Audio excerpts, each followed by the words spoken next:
Halo Sobat Pelangi, terima kasih sudah follow dan like Facebook Awan Wongso. Perkenalkan, saya Dimas Fernando, owner sekaligus hairstylist di Dimas Salon dan Rias Pengantin. Perjalanan hidup saya tidak mudah. Sebelum bisa menjadi seperti sekarang, seorang pria tampan muscle jantan top only yang percaya diri, saya pernah melalui masa panjang sebagai seorang transpuan, waria, sekaligus biduan seni ludruk. Dari panggung hiburan rakyat, saya belajar arti keberanian tampil di depan banyak orang. Kini, saya berdiri dengan jati diri baru, berusaha menginspirasi lewat karya dan keteguhan hati. Mari kita ikuti kisah masa lalu saya saat masih dikenal sebagai Denis Laura. Malam itu, panggung ludruk di desa Watu Geni dipenuhi lautan manusia. Lampu panggung berkelap-kelip, musik gamelan dan orkes campur sari menggema. Tawa penonton pecah menyambut guyonan khas para pemain. Denis Laura, penyanyi muda dengan suara merdu dan penampilan menawan, mendapat giliran tampil sebagai bintang tamu. Ia melangkah ke atas panggung dengan penuh percaya diri. Rambutnya ditata indah, gaun panggung berkilauan di bawah sorot lampu. Begitu musik campur sari mengalun, Laura mulai bernyanyi. Suaranya merdu, menyayat, membuat penonton terhanyut. Dua lagu ia bawakan dengan sempurna, diiringi tepuk tangan meriah dan sorak-sorai. Malam itu, Laura benar-benar berhasil mencuri hati penonton. Selesai tampil, Laura turun dari panggung. Hatinya masih berdegup cepat oleh euforia, tapi rasa penasaran membuatnya melangkah ke arah pasar malam yang digelar tak jauh dari lokasi ludruk. Lampu warna-warni menghiasi kios-kios, aroma sate, jagung bakar, dan kembang gula bercampur dengan riuh permainan anak-anak. Di tengah keramaian itulah, matanya tertuju pada satu sosok. Seorang pemuda tampan dengan tubuh gagah walau sedikit dekil, mengenakan kaos sederhana. Ia sedang sibuk menjual bapau dari gerobak bambu kecil. Senyumannya ramah setiap kali melayani pembeli, membuat Laura tanpa sadar terpaku. Ada sesuatu yang hangat dari tatapan mata pemuda itu. Laura pun memberanikan diri mendekat. "Mas, satu bapau isi kacang merah, ya," ucapnya.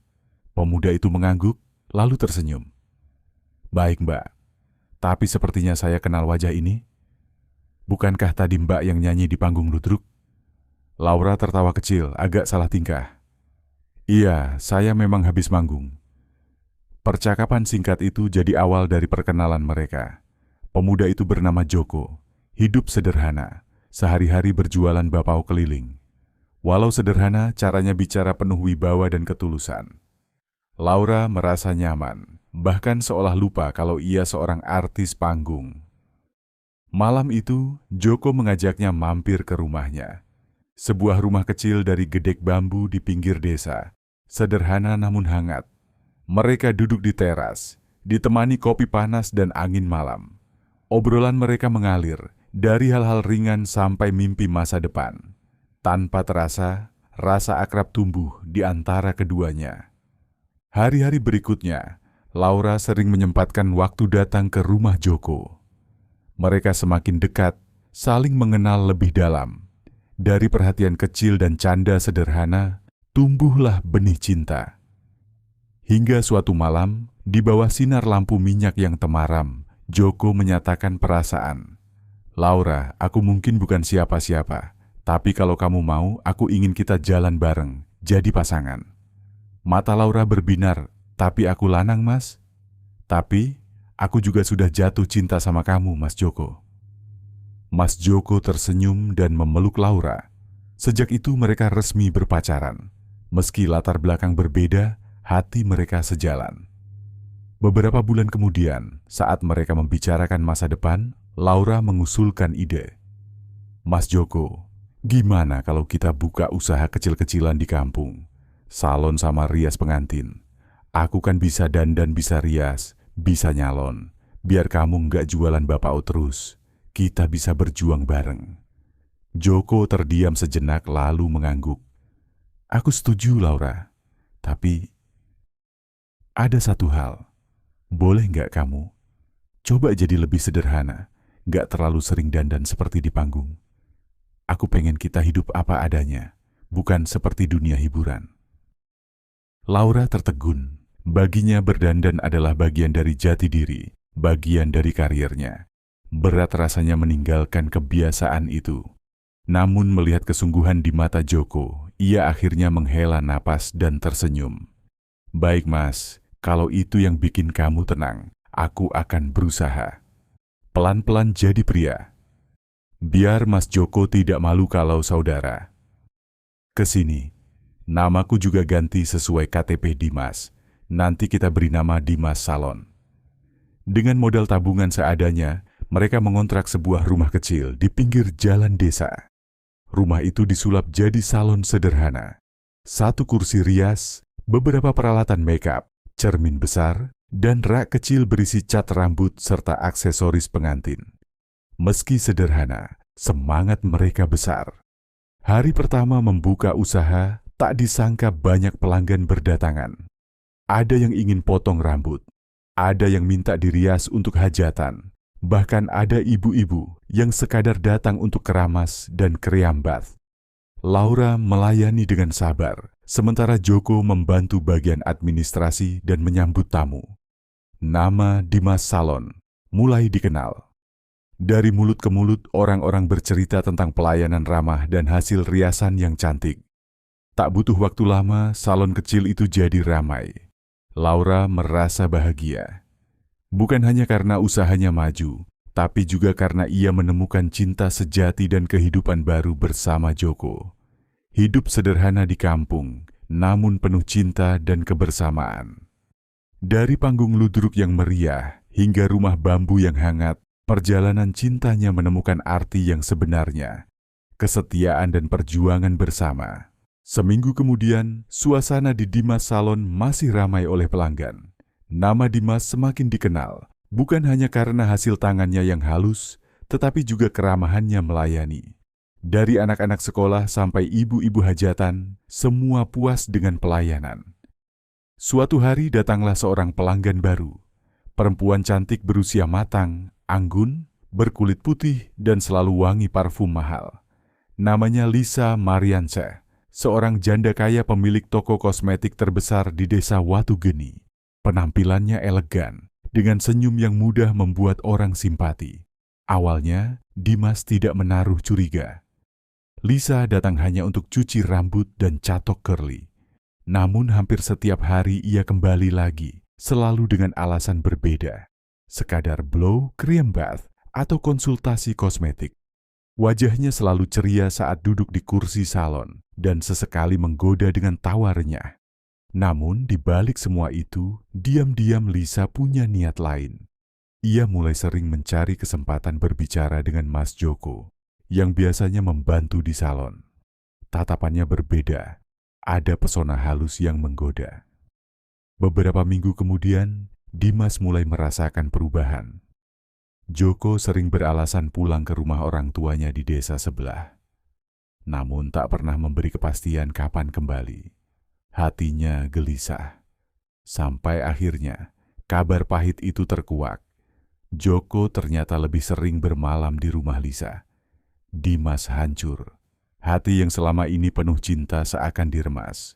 Ia tak menyangka orang yang dianggap pelanggan sekaligus teman justru menikamnya dari belakang. Suatu malam, Joko akhirnya mengaku. Dengan wajah penuh rasa bersalah, ia berkata lirih, "Dimas, aku nggak bisa bohong lagi. Aku dan Lisa sudah saling suka. Dia minta aku menikahinya." Air mata Dimas jatuh seketika. "Joko, awalnya kamu bilang apa? Kita selalu berdua selamanya. Kamu yang minta aku berubah, aku rela jadi laki tulen demi kamu. Tapi sekarang kamu tinggalin aku hanya karena dia bisa kasih keturunan." Joko menunduk. "Aku mohon, jangan salahkan aku. Aku juga ingin punya anak, Dim. Aku ingin merasakan jadi bapak. Tolong, jangan egois." "Egois kamu bilang? Justru kamu yang egois." Suara Dimas bergetar. "Kamu lupa siapa yang nemenin dari nol waktu kita sama-sama merintis? Salon ini berdiri karena keringat kita berdua." Pertengkaran itu pecah hebat. Namun pada akhirnya cinta kadang kalah oleh kenyataan. Joko tetap memohon restu. Bahkan dengan wajah tak tahu malu ia berkata, "Dim, aku minta satu hal lagi. Aku mohon kamu yang jadi perias pengantin di pernikahan kami." Dimas terdiam, hatinya seperti ditusuk belati. Ingin marah, ingin menolak, tapi ada perasaan cinta yang tak bisa hilang begitu saja. Ia akhirnya menyanggupi dengan satu syarat. "Setelah aku merias dia di hari pernikahanmu, jangan pernah lagi datang ke salon ini. Jangan pernah ganggu hidupku lagi, Joko." Joko hanya terdiam, tidak berani menjawab. Seminggu kemudian, pesta pernikahan Lisa dan Joko berlangsung meriah. Tenda besar dipasang, lampu hias berkilau, tamu undangan berjubel. Dimas hadir bukan sebagai tamu, melainkan perias pengantin. Tangannya bekerja profesional, menyempurnakan wajah Lisa hingga tampak semakin cantik. Namun di balik senyumnya, dadanya bergetar oleh luka. Di kursi rias, Lisa memandangnya lewat cermin dengan senyum tipis. "Terima kasih ya Dim, kamu sahabat yang luar biasa." Dimas hanya tersenyum kaku. Hatinya berteriak, sahabat macam apa yang merebut kekasih orang? Saat pesta berlangsung, musik gamelan menggema, tamu menari dan tertawa. Dimas berdiri di pojok, melihat Joko dan Lisa duduk di pelaminan, tersenyum bahagia. Air matanya tak terbendung. Di saat ia sudah berusaha berubah, meninggalkan panggung glamor, bahkan merelakan identitasnya, ternyata justru ditinggalkan. Malam itu, di tengah pesta yang gemerlap, Dimas menangis sendirian. Cinta yang ia kira abadi ternyata kandas, digantikan luka yang dalam. Namun jauh di lubuk hati, ia tahu satu hal. Meski hatinya hancur, ia tetap punya dirinya sendiri. Dan dari salon kecil itu, ia akan kembali bangkit, membuktikan bahwa hidup tak berhenti hanya karena cinta dikhianati. Seminggu kemudian, setelah melewati luka batin yang mendalam, Dimas akhirnya memutuskan untuk pindah dari rumah kontrakannya yang lama. Dengan tabungan yang masih tersisa, ia memberanikan diri mengontrak sebuah ruko kecil di pusat kota. Keputusan itu bukan hanya soal tempat, tapi juga tentang membuka lembaran baru. Hari-hari awal terasa berat, namun dengan ketekunan dan kerja keras, perlahan salon barunya mulai tertata rapi. Interior sederhana ditingkatkan sedikit demi sedikit. Cermin besar, kursi barber empuk, pencahayaan elegan, semuanya memberi kesan mewah. Di dinding terpampang tulisan elegan, Dimas Salon.